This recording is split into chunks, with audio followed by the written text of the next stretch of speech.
Hi, this is Carrie Cooper for Guitar Centre's Focus on Rock. Now, we all have our favourite rock music concert footage, and in our family's household it would have to be the VHS of Neil Young live in Berlin in 1982 that saw the most action in our front room. Since the mid-80s, all manner of family gatherings, parties or even quiet nights in would end in my dad pressing play on this bizarre moment in Neil Young history. I say bizarre as this was the tour that followed the release of the album Trans, which received mixed reviews from critics at the time.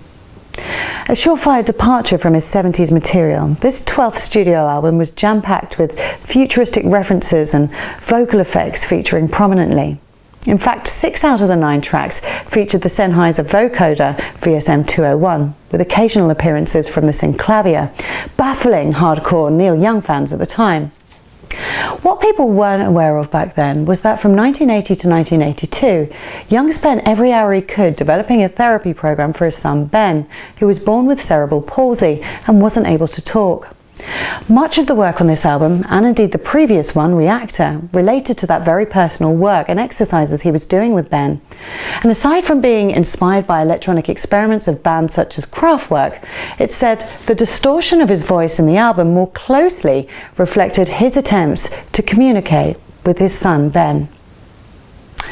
Poncho, guitarist from Crazy Horse, recalls, "Next thing we knew, Neil stripped all our music off, overdubbed all this stuff, the vocoder, weird sequencing, and put the synth crap on it." As for the tour itself, and in particular this night in Berlin, it remains, I believe, one of the most irresistible pieces of Neil Young concert footage to date.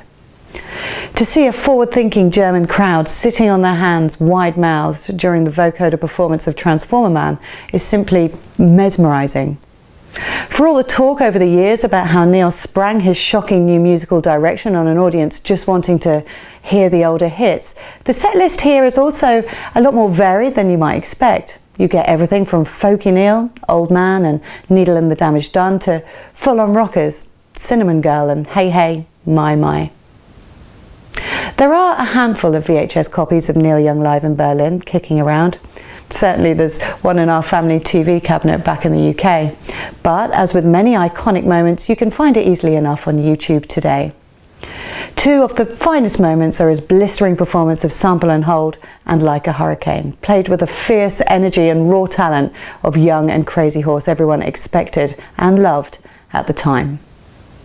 We all have those gigs we wish we could have attended, and this would have to be one of mine, to have been in Berlin on that blustery night back in 1982, probably with my dad by my side. This is Carrie Cooper for Guitar Centre's Focus on Rock. You can shop for the greatest selection of music gear on earth in store and at guitarcentre.com.